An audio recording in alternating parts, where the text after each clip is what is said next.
It was on a clear, starlit night in the small, coastal town of Marshfield, Massachusetts. It was the kind of evening where the air was just brisk enough to remind you of the approaching fall, yet warm enough to enjoy without a jacket. My friend Alex and I had decided to break the monotony of our recent weekends with something different, a midnight bike ride along the beach. The idea was to soak in the serene beauty of the ocean under the moonlight, a sharp contrast to the sun-drenched days filled with the cacophony of beachgoers. We met up around 9:30 p.m., our bikes equipped with the new LED lights we'd bought just for this occasion. The glow from our bikes cast long, dancing shadows on the pavement as we rode, the rhythmic sound of the waves providing a natural soundtrack to our adventure. The moon was a bright orb in the sky, illuminating the sand and the surf with a silver sheen that seemed almost otherworldly. As we approached a particularly secluded stretch of the beach, Alex suggested we stop for a bit and just listen to the ocean. We leaned our bikes against a nearby dune, making our way closer to the water's edge. The sand felt cool and slightly damp under my feet, a refreshing sensation after the warmth of the pavement. We talked in hushed tones, our conversation meandering like the gentle waves before us. It was then that I noticed something unusual a few yards away, a small, faintly glowing object half buried in the sand. Curious, we approached it, assuming it to be a piece of sea glass, perhaps made luminescent by the moonlight. But as we drew nearer, it became apparent that this was no ordinary beach find. The object was spherical, about the size of a softball, emitting a soft, pulsating light from within. Its surface was smooth, devoid of any discernible markings or features. Intrigued, I reached out to touch it, half expecting it to be warm. Instead, it was shockingly cold, sending a chill up my arm that felt out of place on this mild night. The light within it seemed to respond to my touch, glowing brighter for a moment before settling back to its original luminosity. Alex and I exchanged a look of bewildered excitement. Our mundane bike ride had suddenly taken a turn into the unknown. We debated what to do with our discovery, ultimately deciding to take it back to Alex's place to examine it further. With the mysterious orb nestled in my backpack, we continued our ride, the sense of normalcy now replaced with a buzz of anticipation and a hint of unease. The closer we got to Alex's house, the more I became aware of a subtle change in our surroundings. The night seemed quieter, the usual sounds of late-night wildlife and the distant hum of the town now eerily absent. It was as if the world around us had hushed in anticipation, or perhaps in warning. Upon arriving, we wasted no time setting up a makeshift examination area in Alex's garage. We placed the orb on a workbench, the dim light of the garage barely enough to outline its features. As we hovered a flashlight over it, the orb's glow intensified, casting long, sharp shadows behind every object in the room, creating a stark contrast between light and dark that felt almost alive. That's when things began to escalate. The air around us grew perceptibly colder, a cold that seeped into your bones and made your breath visible. The orb itself started to change, its smooth surface rippling as if it were made of liquid. The light it emitted now filled the garage, shadows dancing wildly as if in a frenzy. We should have been afraid, perhaps we were, but the fascination of the moment held us captive. What was this thing? Where had it come from? Our questions were cut short by a sudden, sharp crackling sound emanating from the orb. It was as if the air around it was being charged, electric sparks flickering into existence and then disappearing just as quickly. It was then that the real horror of our situation dawned on us. This was no simple beach find. It was something far beyond our understanding, possibly even beyond our world. As we stood there, rooted to the spot by a mixture of fear and wonder. The orb began to levitate, rising slowly off the workbench as the temperature around us plummeted further, the garage now a scene straight from a nightmare. As the orb hovered in midair, its glow intensifying, Alex and I could do nothing but stare in awe and horror. The cold had become so intense that our breaths were now thick clouds of vapor, and I could feel my fingers numbing, struggling to flex them. The orb's surface, once smooth, was now swirling with colors, an ethereal mix of blues, greens, and purples, like the deepest sea illuminated by an alien light. It pulsed rhythmically, as if beating with a heart of its own, the light casting our shadows against the walls in sharp relief, making them seem as if they were stretching out towards us, eager to pull us into the darkness. Suddenly, the orb emitted a sound, a low hum that resonated through the garage, vibrating through the very floor beneath our feet. It was a sound that felt ancient, otherworldly, and it filled me with a dread so profound that my earlier fascination turned to terror.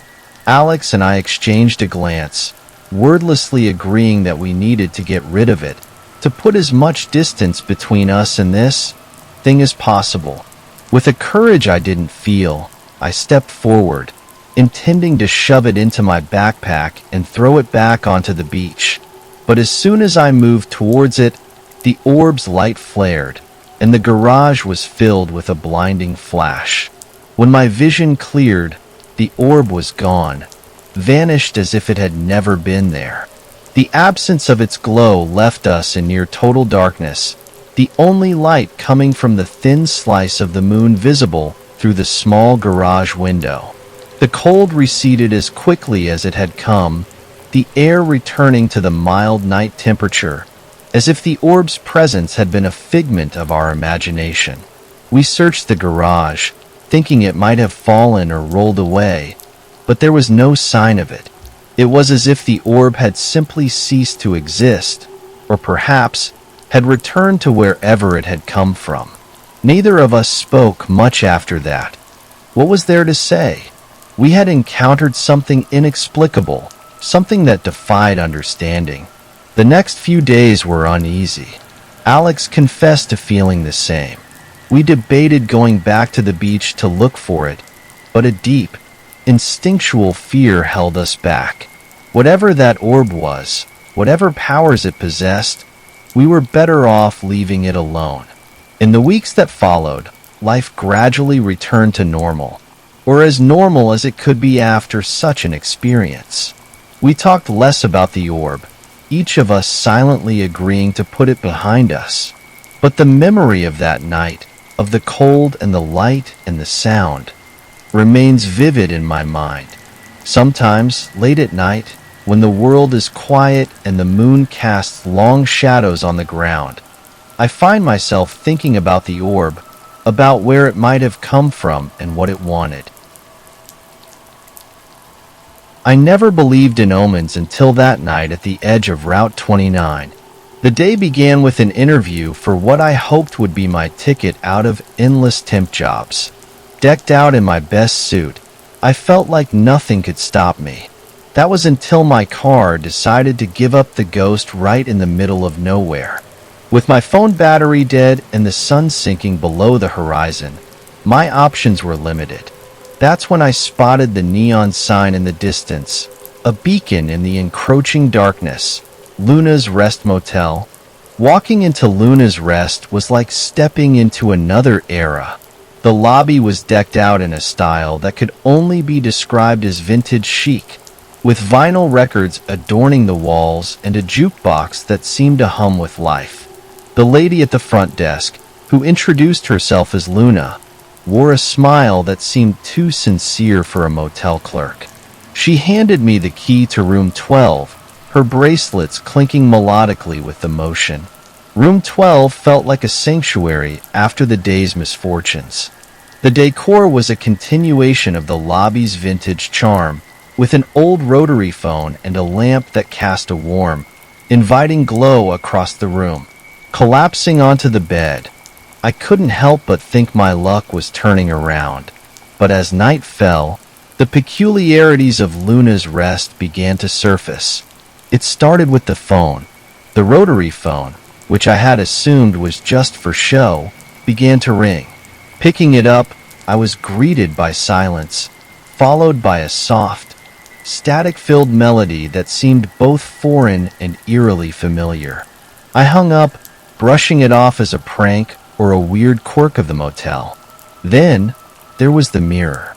The large, ornate mirror opposite the bed began to fog over, as if exposed to steam, despite the room being cool and the bathroom door firmly shut.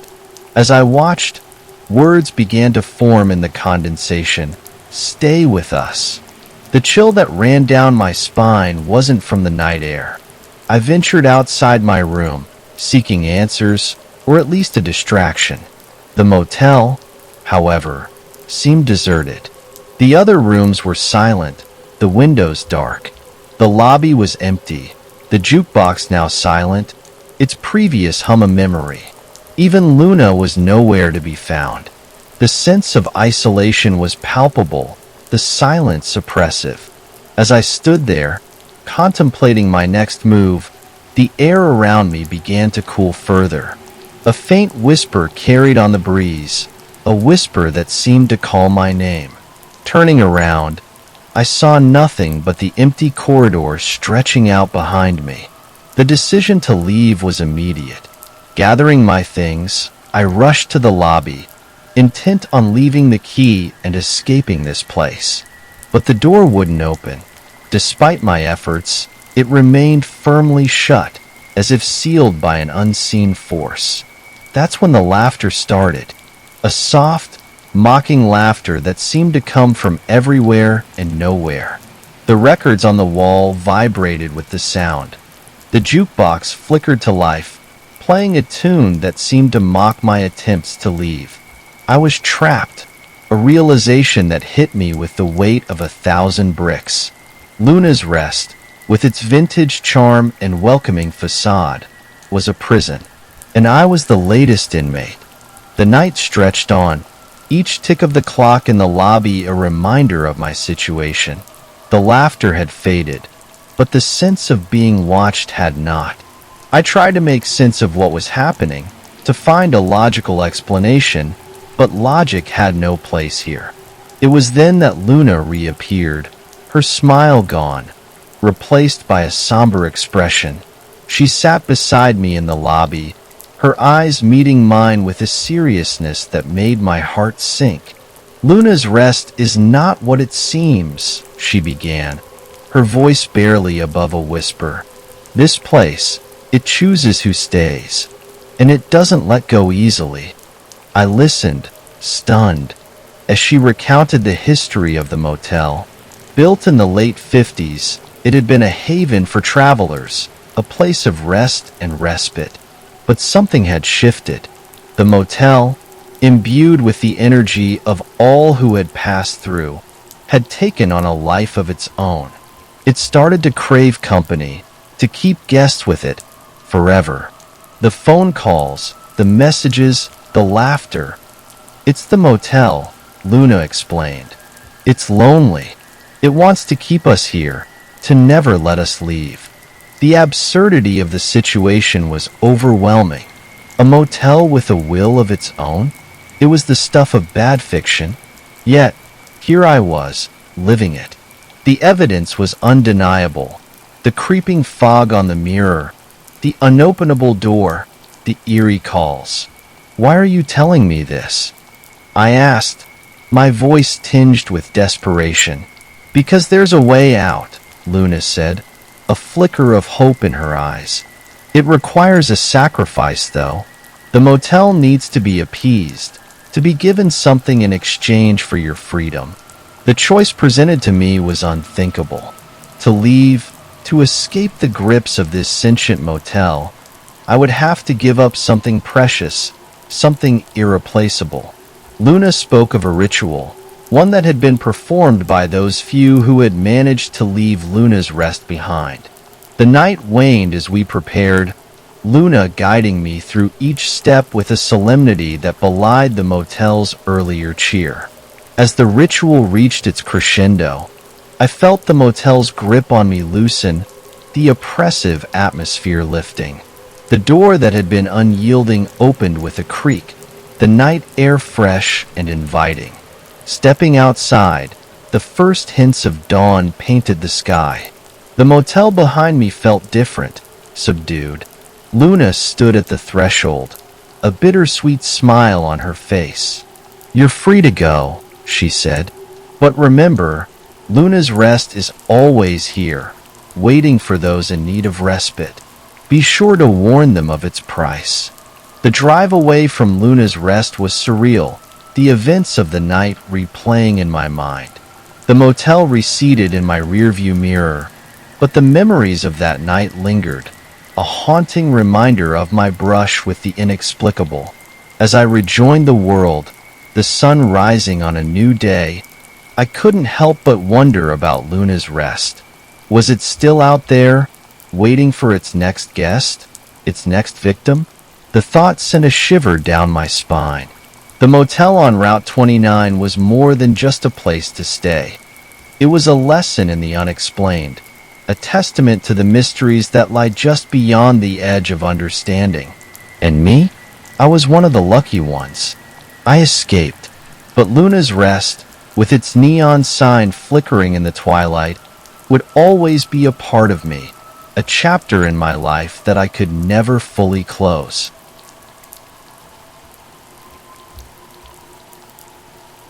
A mark, and until last year, I thought I had my life pretty well figured out. I was living in a mid-sized city in Pennsylvania, working as an IT consultant. My days were filled with the usual: work, gym, occasional nights out with friends, and the rare date when the mood struck. It was a comfortable existence, predictable and safe. Or so I believed until the night everything changed. It started with a call. I was home alone, a typical Thursday evening, winding down with some mindless TV after a long day at the office. The phone rang, piercing the quiet of my apartment. I glanced at the caller ID, expecting to see a friend or maybe a telemarketer, but the screen was blank. No number, no identification. Curiosity piqued, I answered. "Hello?" I said, a hint of caution in my voice. Silence greeted me at first, then a crackle, as if someone was on the other end, struggling with a poor connection. "Help me," a voice whispered, so soft I almost didn't catch it. "Who is this? How can I help you?" I asked, the initial irritation giving way to concern. But there was no response, just the continued crackle, then a click as the line went dead. I stared at the phone, a knot forming in my stomach. It was probably a prank, I reasoned, trying to shake off the unease. Yet, I couldn't quite convince myself. There was something in the voice, a genuine fear, that lingered in my mind. I tried to return to my evening, but the call echoed in my thoughts, a persistent reminder that refused to be ignored. I decided to call the police, if only to ease my conscience. They took my statement with polite disinterest, promising to look into it, but suggesting it was likely nothing more than a prank.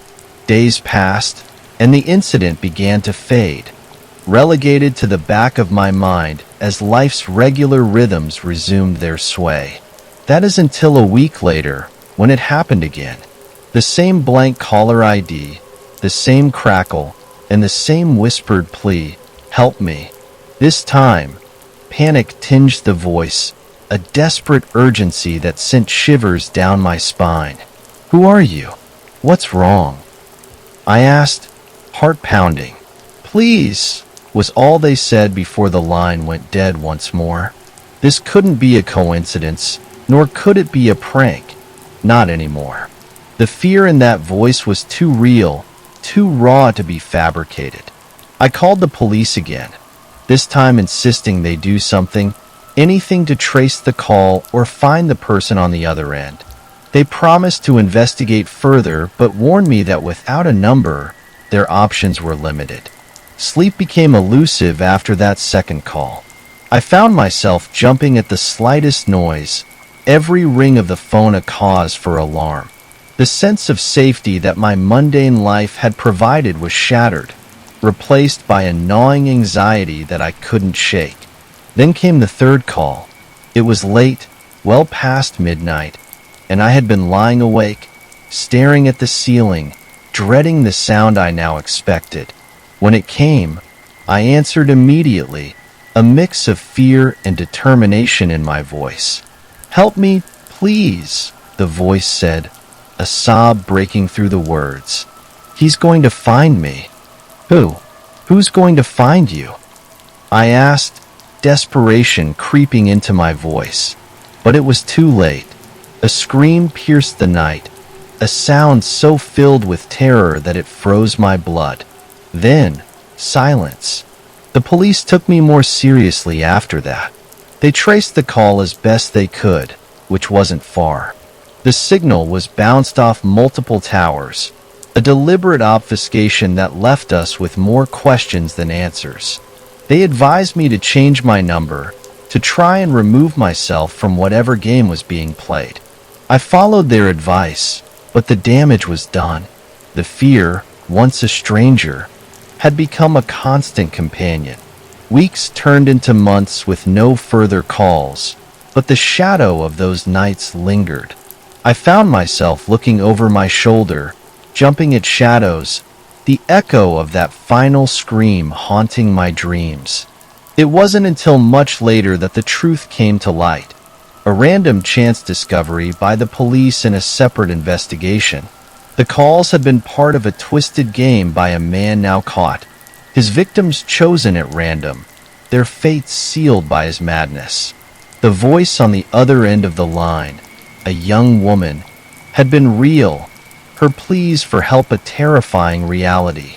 The revelation brought no comfort, only a deep, lingering sadness for the voice that had reached out in the darkness, and a guilt that I had been unable to help. My life returned to its rhythms, the mundane once more taking precedence, but the illusion of safety had been irrevocably shattered. In sharing this story, I don't seek to frighten, but to remind. We live in a world where the veil of safety can be torn away in an instant, where the unknown can reach out and touch our lives in unimaginable ways. The calls stopped, but the lesson they taught me remains. To be vigilant, to be aware, and above all, to never take for granted the fragile security in which we wrap ourselves.